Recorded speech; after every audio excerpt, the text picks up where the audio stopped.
Fala galerinha do xadrez, tudo beleza? Sejam bem-vindos aí ao nosso último vídeo da playlist do torneio de Interzonal de Petrópolis 1973 com a participação do nosso brasileiro Henrique Mequinho, com 21 anos de idade, recém-titulado aí grande mestre. Ele se tornou grande mestre aos 20 anos de idade. E esse torneio conta com os melhores jogadores do mundo da época, valendo aí por 3 vagas para o torneio de candidatos. Por enquanto, na playlist nós já mostramos aqui 15 rodadas. O Mequinho está invicto, até agora não foi derrotado. E vamos dar uma olhada na 16ª rodada. O Shimon Kagan, aqui de brancas, ele deve estar morrendo de medo, ele deve estar se borrando porque o Mequinho até agora não perdeu, né?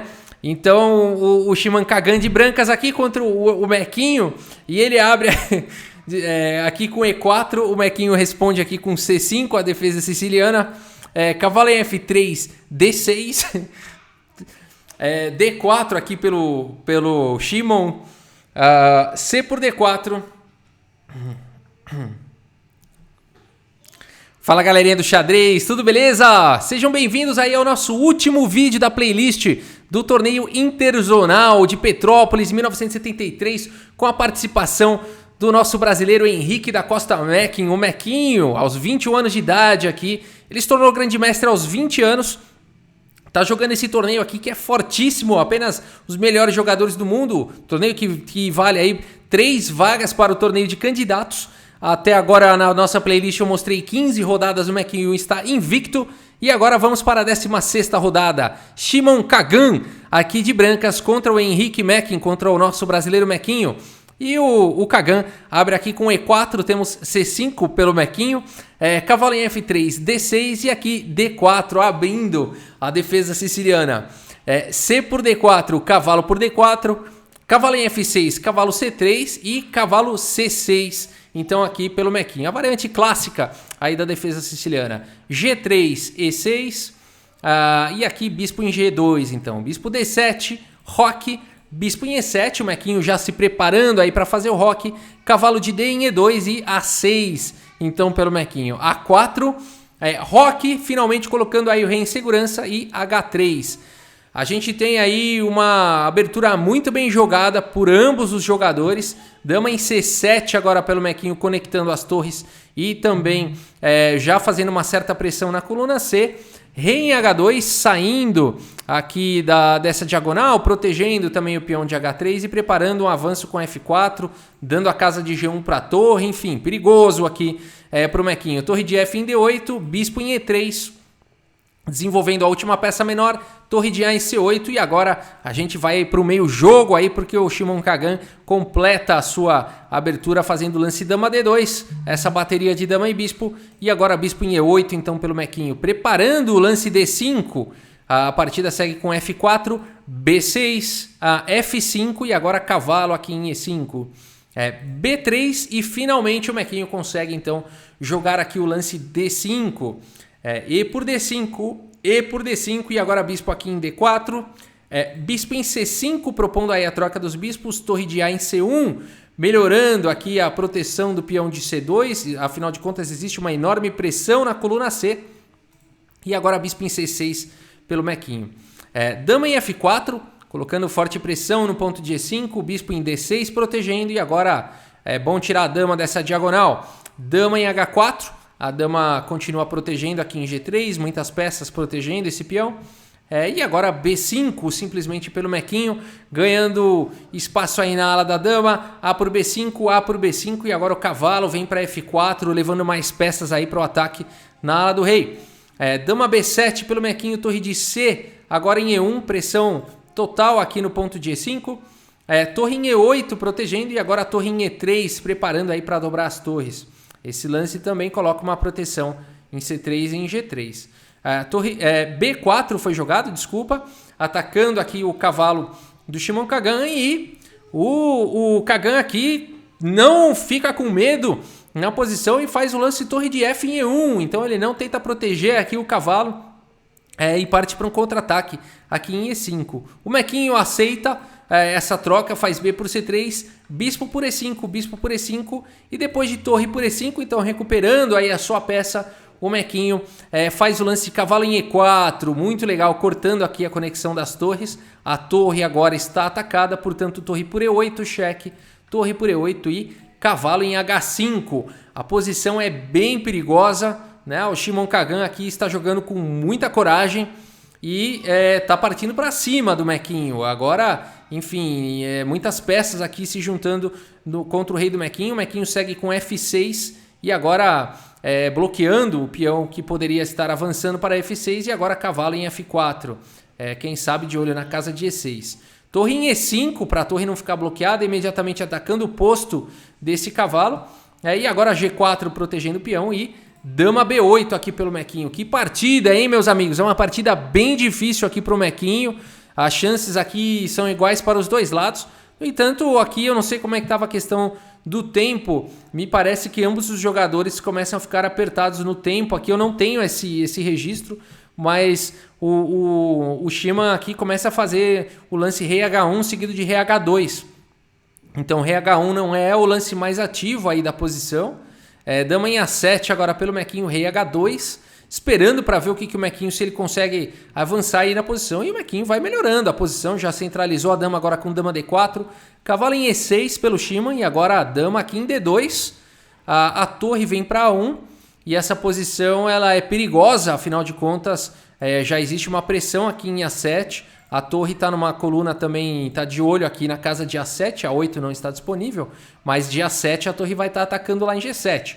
O Mequinho segue com D4 e agora a torre em A7, pressionando aqui, olha que posição perigosa, ameaças aqui de sequência de checkmate. Então o Mequinho nessa posição faz simplesmente o lance cavalo G5 e esse é um lance muito bonito, porque deixa o peão de G7, mas parte para um contra-ataque violento, velado e violento. Esse lance aqui abre um ataque descoberto sobre o bispo está cravado e o Mequinho está ameaçando checkmate. Então existem ameaças de checkmate aí dos dois lados, mas o Mequinho se dá melhor nessa, porque o cavalo aqui em G5 fica protegendo aqui em H7. E as brancas não têm tempo aqui de partir para um ataque de checkmate para cima do Mequinho. Por isso, nessa posição, o Shimon Kagan aí abandona a partida. Mais uma vitória aí do nosso brasileiro Mequinho. Vamos dar uma olhada aqui em possibilidades, né? Se as brancas tivessem jogado agora a torre por G7, depois de rei H8, percebam que as brancas não têm continuidade nesse ataque. Não dá tempo de fazer algum outro lance, de preparar algum ataque, porque está caindo aqui em G2 com checkmate. Né? Então depois de, por exemplo, aqui torre por H7, cavalo por H7, não existe uma maneira de defender aqui, né? Depois de dama G3, por exemplo, defendendo, as pretas poderiam jogar, o Mequinho poderia jogar simplesmente D3 com uma ameaça aí gravíssima de peão passado, né? E não tem como defender essa posição. Então cavalo D4, por exemplo, ou cavalo F4, simplesmente D aqui por C2 e as pretas têm uma posição ganha, né? Cavalo G6 cheque, rei G8 e não tem continuidade esse ataque aqui. Então depois de qualquer lance, simplesmente as pretas ficariam com duas damas aí no tabuleiro, né?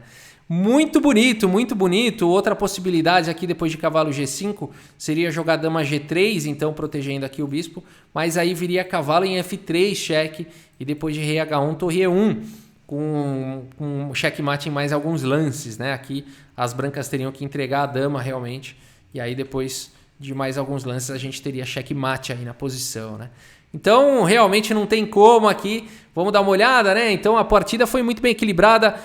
O Mequinho não fez das suas melhores precisões, apesar de alta, 94,7% de precisão aí para o Mequinho. O Shimon teve uma precisão um pouco menor, mas a gente vê pelo gráfico aqui que realmente houve muitos erros aí dos dois lados, né? O gráfico foi bem instável. Eu imagino que possa ter havido aí problema de tempo nessa partida, né? Não é sempre que o Mequinho faz 3 imprecisões, 2 erros e 2 gafes.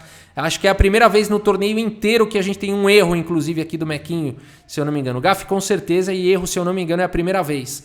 Tá? Então aqui... e o adversário errou mais, né?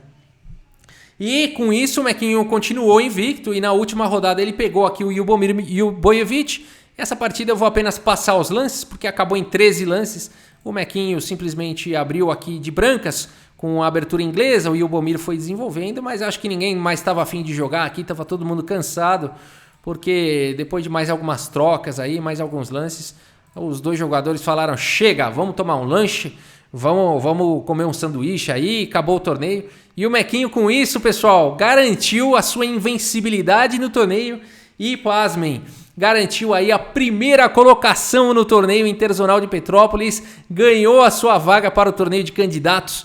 Olha só a classificação geral, o Mequinho em primeiro lugar, que orgulho, hein, pessoal? Efim Geller, segunda colocação, empatado aí com Lev Polugaevski, Larros Portish, só monstro, né? Aqui seguindo o Vassili Smyslov, David Bronstein, Vlastimir Hort, Vladimir Savon, o Borislav Ivikov, o Yubomir Yuboyevich, o Reshevsky, o Oscar Pano, o Paul Keres, onde foi parar nesse torneio. Um torneio realmente muito forte, muito disputado, né? A gente vê aqui pela pontuação, uma pontuação muito acirrada aqui, muito próxima, né? Aí o Florin Georgiou, o Peter Biazas, o Lian Tan, o Werder Hug e o Kagan aqui ficou na última colocação, né? Muito interessante. O Mequinho aí, nosso brasileiro, fez bonito frente a essas feras, né? É por isso que ele começa a ganhar notoriedade internacional, aí realmente se destaca como um dos melhores jogadores do xadrez do mundo aí da época.